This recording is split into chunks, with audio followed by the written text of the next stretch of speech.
приехали на кораблик. Да?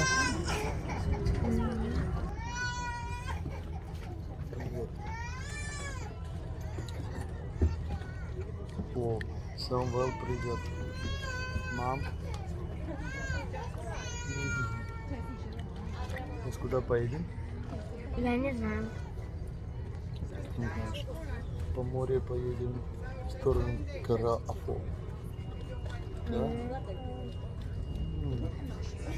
О, я. Cold night, cold night, cold night. Какой одежда? О, классная одежда у тебя.